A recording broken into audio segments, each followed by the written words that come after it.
Hi, welcome to yet another episode of Polygraph with our Political Bureau Chief D.K. Singh. The question that we have taken up today is whether the Maharashtra Governor Koshyari, is he justified in bringing religion into the entire coronavirus pandemic? All of you must have seen the exchange of letters between Maharashtra Governor and Maharashtra Chief Minister Uddhav Thackeray, where Koshyari pointed out why is this reluctance in opening the temples when at the same time bars and cafes, everything is being opened up. So why is the Shiv Sena government, which is a coalition government, why is it reluctant in ensuring that the temples are also unlocked? So these are some of the questions that we will try to answer in this live. At the same time, if you have any queries, if you have any questions, please do send it across and we will try and attempt answering them. So the first question, sir, what exactly is happening? Why this exchange of letters and why is the governor unhappy? See, there are two aspects to it. One is the tone and tenor of the governor's letter. That was very offensive. In the sense, he is saying that, do you have any divine premonition to keep you from opening religious places? Or have you turned secular? Right. Now, for a governor to mock the word secular, I mean, that's very strange, because when the governor takes oath, under say your Article 159 of the Constitution deals with how he takes oath, and there the governor says, I solemnly affirm to discharge the duties of the governor and to the best of my ability protect, preserve the Constitution. Right. And secularism is one of the basic features of our Constitution. It's in the preamble. Now, if you start mocking secularism, how can you be trusted to protect and defend the Constitution? Right. That's your role there. So tone and tenor was a major issue. You cannot talk like a political leader. You are a governor. As for the main question, the content of the letter, that was about opening religious places. Now you have to leave it to the elected government. It's for the Uddhav Thackeray government to decide when to open it. Look, Maharashtra, now it's been struggling. It's been struggling from the beginning. It's right on top of the table. Now, yesterday, the number of active cases did come down or come below 2 lakhs, and for the first time in 42 days. But still, it's very serious. Now, the number of cases being reported, infections being reported every day. I think 2 days back it was 8,500, then it came to 7,500. Then yesterday it went over 10,559, I suppose. So it's for the government to decide. You cannot be forcing it on them. And as for the religious places, yes, many states have opened. Delhi has opened. You have Rajasthan has opened. Uttarakhand has opened. Kerala has opened. Fine, but you have different situations in different states. And now you have Dashara coming, Diwali. Correct. Chhat. Now all these festivals are coming. Navratri. Yes. Now the government has to take a call. And given the seriousness of the situation in Maharashtra, I think you should leave it to the state government to decide. Our colleague Ramya Nair, she had reported this State Bank of India research paper that was released last week. Now, after Ganesh Chaturthi and Onam festivals in August, 4 states registered a huge spike. Now, Maharashtra registered a spike of over 46%. In Andhra, it was 67% or something. In Kerala, it was 64%. Telangana also, it was very high, around 50%. So, you have research papers showing how after every festival, you have these troubles. From Tirupati, you saw so many reports of hundreds of staff there who were tested positive. So, there must be some compelling reasons for the government to go for, the graded unlocking. And I guess that's why the center has also asked states that you decide on these things. Yes. So one of the questions that we have got from Rahul is, do you think under Aditya Thackeray, Shiv Sena will be able to turn its cadre cosmopolitan and secular? And what is the reaction amongst cadre in cases like this, the letter exchange? Let's see. So far, we don't have any report from the ground about how the cadre has reacted to this letter, because it happened only yesterday. Samna, the mouthpiece of the Shiv Sena, has reacted very strongly.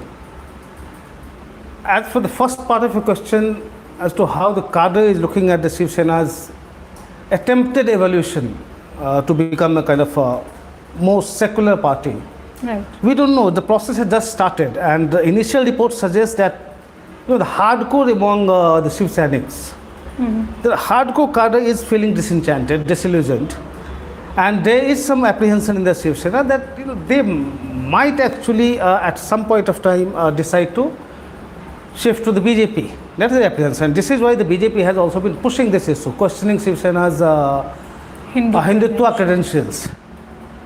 And BJP has been running this campaign in Maharashtra to open all these religious places. So BJP wants to basically corner Shiv Sena.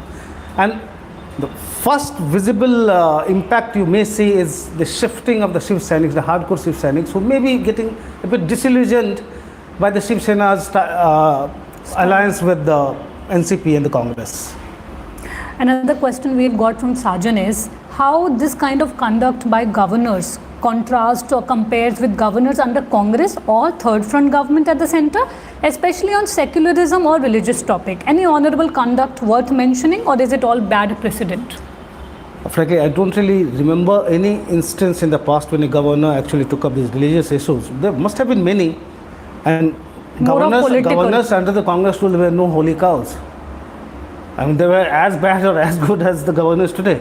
So the very institution of the governors, that institution has, has been setting many bad precedents, and it's across the board. Whoever be in power at the center, you see the governors acting at the behest of the ruling party at the center. So that's how the scheme of things is. Another question we have got from Subhash Wellinger is, what political meaning could be derived from Sanjay Raut Fadnavis meeting and the MVA government probing Jal Yug Shivir Yojana? If you remember, there was a meeting between Devendra Fadnavis and Sanjay Raut. Yeah, but that was as Fadnavis clarified. Samna is saying earlier Samna used to publish the interviews of only the Sena leaders. Now it is trying to be more inclusive there.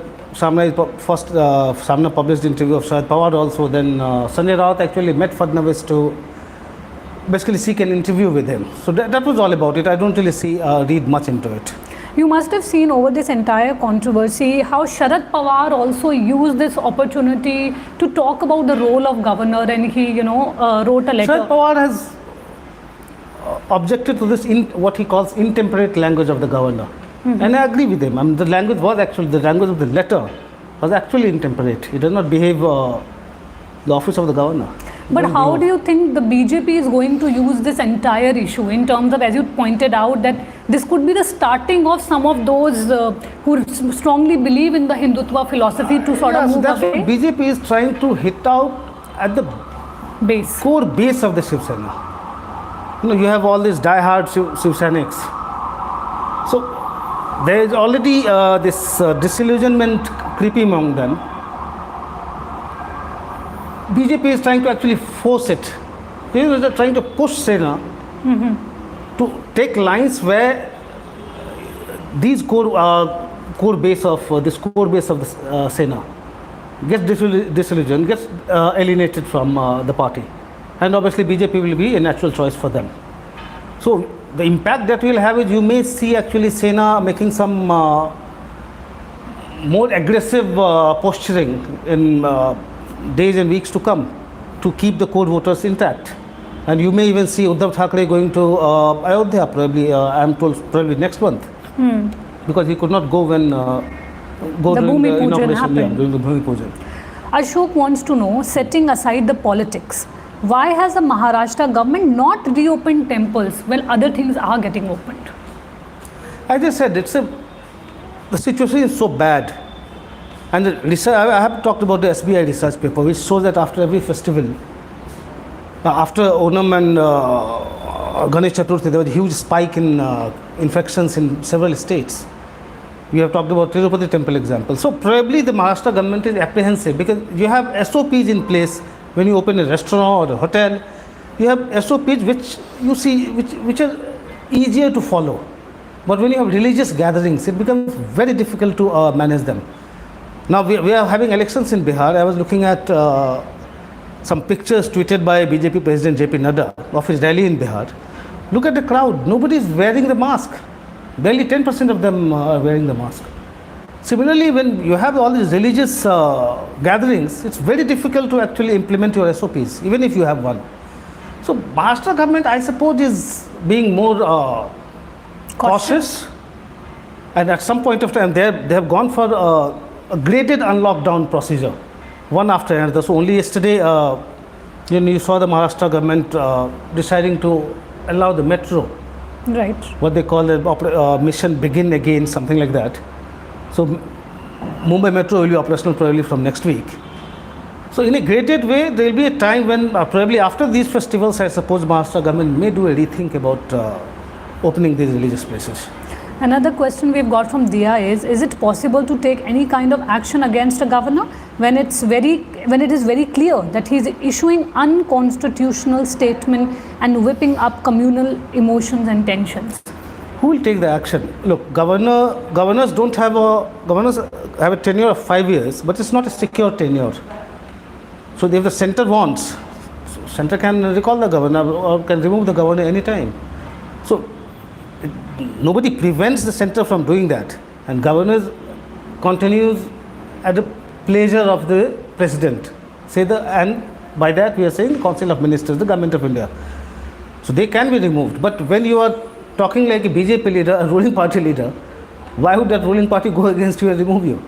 But do you think, people are talking about this entire conspiracy, many are alluding that the governor has the backing of the BJP and BJP wants that these kind of issues, sort of flare up in Maharashtra. They are not doing it in other states. Yes, we have seen that. We have seen how the governor acted in Rajasthan. We have seen how the governor is acting in West Bengal.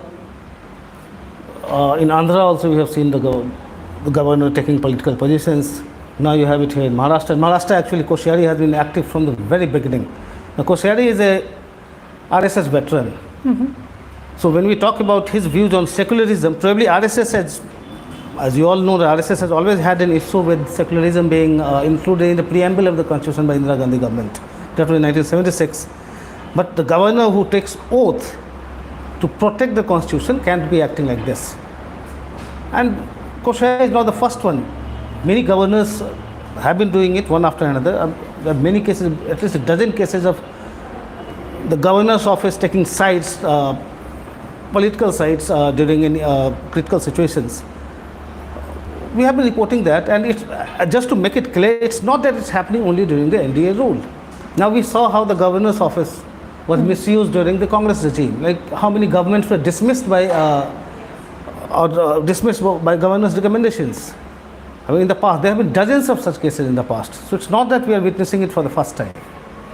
Another question we've got from Tarush is, how much longer can we expect the Maharashtra government to last? 6 months, 1 year, 4 years? Well, every time we have a show on Maharashtra, this is the question. This is a question which is always there. We don't know, but all I can say that I don't really see them with their ideological contradictions. I don't really see them going the whole hog. They won't last all for 5 years. But when, that we'll have to see. Because right now it suits everybody. It suits the Shiv Sena, it suits the NCP. Really not the Congress so much, but Congress is trying to just keep the BJP out of power. So it suits everybody to stay together. But after that, once they start thinking about their own expansion, then these ideological contradictions will emerge and will become sharper. And at that point, probably you will see this, what they have done, this management or the coalition of convenience, you will see many cracks. There are already some cracks, but you will see those cracks widening over a period of time as the elections approach.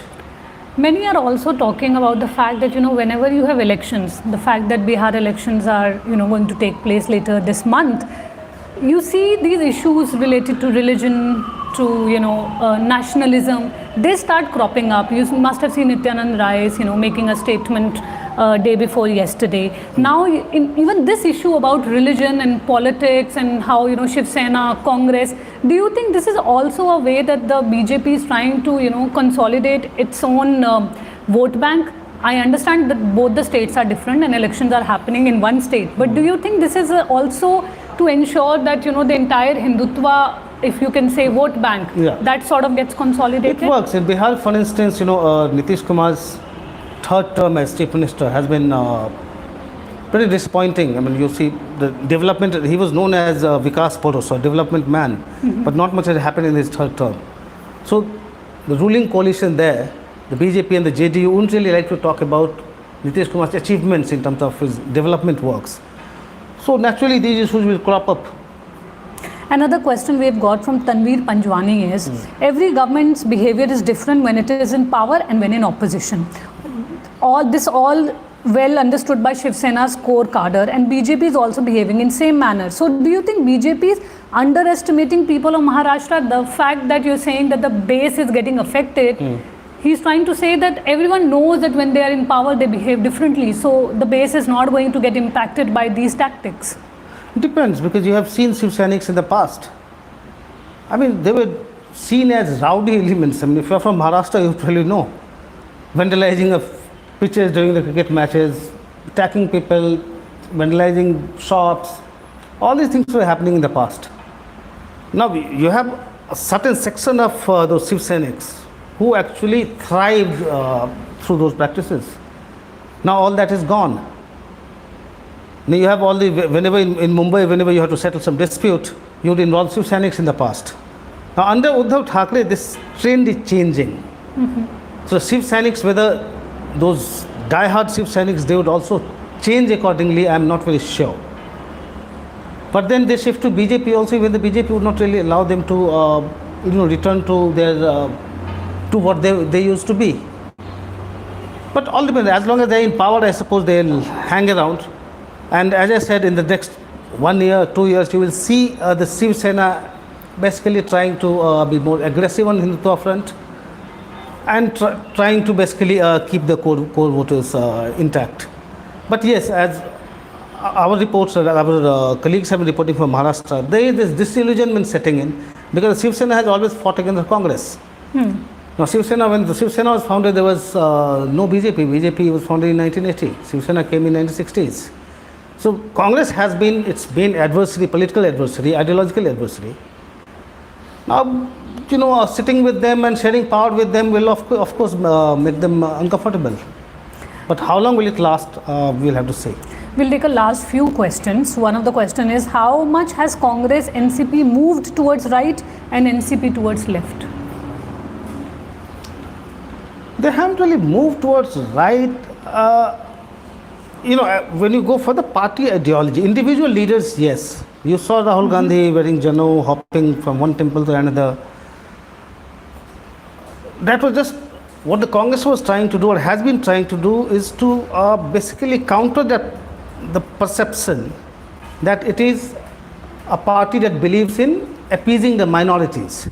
A charge made by the BJP. It wants to shift from that, you're saying? Yeah. So in 2014 Lok Sabha elections, after the Congress's debacle in that election, there was this committee set up under A.K. Antony, a senior Congress leader, and A.K. Antony submitted a report to Sonia Gandhi, basically saying that one of the biggest factors behind the party's debacle was this growing apprehension among the people that Congress believes in minority appeasement, and that really hurt the party so much. And from then on, you see this gradual shift in Congress's positioning on this issue, and they want to be seen as more Hindus than even the BJP leaders.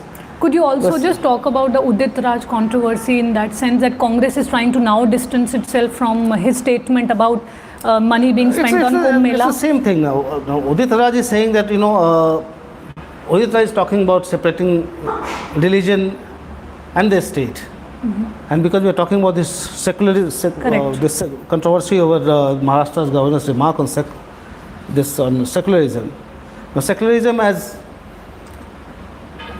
it is, basically as a concept, it emerged in medieval Europe. Religion, state and the state had to be separate. Now, during Constituent Assembly debates also this issue cropped up many times. But Ambedkar, Nehru all agreed that you don't have to really specify secularism in the preamble or in the constitution. Because the basic thrust is the same, but you don't have to specify it, it's not needed. And that was why they did not include it. Indira Gandhi did it, and as RSS leader Nand Kumar said some time back, that RSS suspects that Indira Gandhi brought secularism in the preamble because she wanted to undermine Hindutva. So this charge has always been there against the Congress. Now Uddavraj is saying this again, that you should not be spending public money On the Kumbh Mela. as a government on Kumbh Mela. That hurts the Congress again, because as we discussed, the Congress has been increasingly trying to be seen as, more Hindu party than even the BJP, or at least some Congress leaders like Rahul Gandhi. Especially in UP. In UP, yes. Though Priyanka has tried to basically reach out to the Muslims of late during anti-CA protests and on many other occasions, Priyanka has been trying to go back to its core vote. But Muslims have been have been the traditional voters of the Congress. But Congress, as Antony report suggested, or as their understanding is, Right. that they are being painted as anti-Hindu. And so the Congress is going overboard to correct that perception. And that's why if Uddavraj is talking about it, now that's a separate subject. This is not a forum to discuss that now, not now, but whether state and religion should be separate. And many Congress leaders, if you speak to, they would agree in private. But then if Uddavraj is saying that, Officially they distance themselves. Another question we've got from Samarth is, how do you see the current role of governors in Indian politics? If we see from Satyapal Malik's role in Jammu and Kashmir, Jagdeep Dhankar in Bengal, and even in Maharashtra, are they slowly becoming pawns? They have always been. Actually, this office of governor was created in the Government of India Act 1935. When the British decided to bring a modicum of democracy in some provinces, they wanted their own agents in these provinces. Now, that institution has continued, and they have actually become the agents of the center. So now you don't have the British ruling the country, but whoever is in power at the center uses this office to basically interfere in the functioning of in the state governments if you have an ideological or political adversaries in power in that state. So they have, not that they have become pawns now, they have been pawns since Nehru's time actually. You remember how Nehru dismissed the left government in Kerala in 1959. Before that, governors have been in 54, I think in Punjab, there are many instances. So from 50s onwards, you have numerous instances of governor's office being misused. Another question we've got from Tanveer is, it's the perception built by BJP against all opposition parties like Congress. So isn't it trying to do the same with Shiv Sena? What perception? It's saying that that this is the perception that you're anti-Hindu. This is a perception that is built by BJP against all parties, like Congress. So isn't it trying to do the same with Shiv Sena now? And Jayant Patel wants to know, Shiv Sena has been moving away from Hindutva. Do you think it's a good move? I don't really think, taking Jan's question first, I don't think Shiv Sena is moving away from Hindutva. You will see in coming days, now Shiv Sena cannot actually take any drastic departure from Its core. no, from the agreed agenda of this government. So if Shiv Sena starts sounding very, aggressive Hindutva party, then Congress will be uncomfortable and even NCP will be uncomfortable. So this government will not run. So Shiv Sena, it's a very calculated moderation, I would say. As for the first question about BJP trying to paint Shiv Sena as anti-Hindu, yes, that's true. But you expect the BJP to do that. Now that Shiv Sena has gone with the NCP and Congress, obviously the BJP would actually try to wean away the Shiv Sena support base. But do you think this, BJP has been, as this question pointed out, has been doing this with all parties. Do you think this as not a ploy, but do you think as a technique it works anymore with people? That do people actually buy this? Yes, to an extent, yes. In 2004, even now, if you go out and talk to people, you have now in 80s, you have the Savano case. BJP exploited that. You have seen, now you saw Rajiv Gandhi government trying to balance both from Savano to Ram Mandir, opening of the dock. All these things were happened. But then this image of being anti-Hindu has got stuck. Also because, the Congress people, they have actually been believing in the core support base of Muslims. The Muslims were their core voters. So there was this constant attempt to, take them along, and Congress never really went that far in, pronouncing its secular credentials. Whenever you have a debate, now under Rahul Gandhi, Congress is trying to change. But earlier, now you won't really see many Congress leaders going to temples. So Digvijay Singh, for instance, in former Madhya Pradesh Chief Minister, he would be holding prayer. Every day he starts his morning with the prayers.